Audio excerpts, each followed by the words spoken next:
Hi everyone, it's Adrian here again, and I'm your storyteller for today.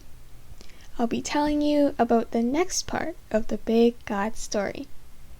Today's lesson is based on the book of 2 Kings in the Bible. Last week, we learned about how God saved Jonah, even when he disobeyed God. So what does someone who obeys God look like? And how can we obey God? So there was once a king named Josiah. He was only 8 years old when he became king. Josiah was a very good king. He loved God and he obeyed God's words. One day, when King Josiah was older, he decided to clean and fix up the temple, the place where the people of Israel used to worship God. The temple was like a church, where God's people worshipped and praised him. But God's people had long forgotten him, and so the temple hadn't been used in a very long time.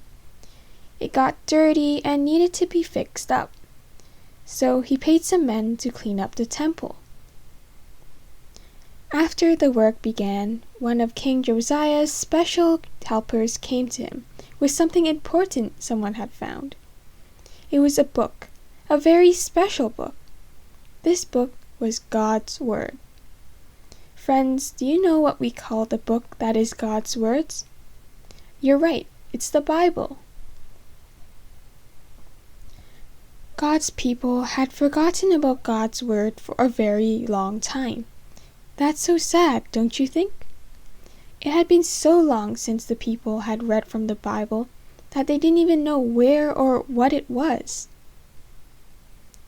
When the king's helper found it, he went straight to King Josiah and read God's word to him. God's word was filled with his promises to his people. It told the people how to live and how to take care of each other. It also told them how to love God and how to worship him. It's a very important book. King Josiah looked around his kingdom and saw that the people weren't obeying or loving God. This made him very sad.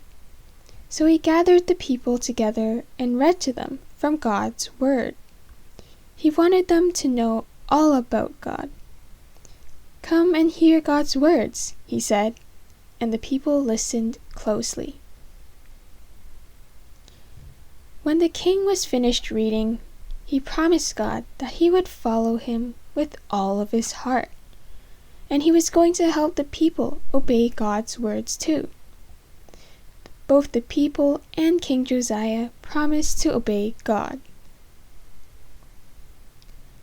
King Josiah wanted to live his life by obeying God's word and loving God. He knew that God's word is powerful. God gave us his word too. He gave us the Bible. We can read it to learn about God and how to love and obey him. That's all for today's lesson. See you next time.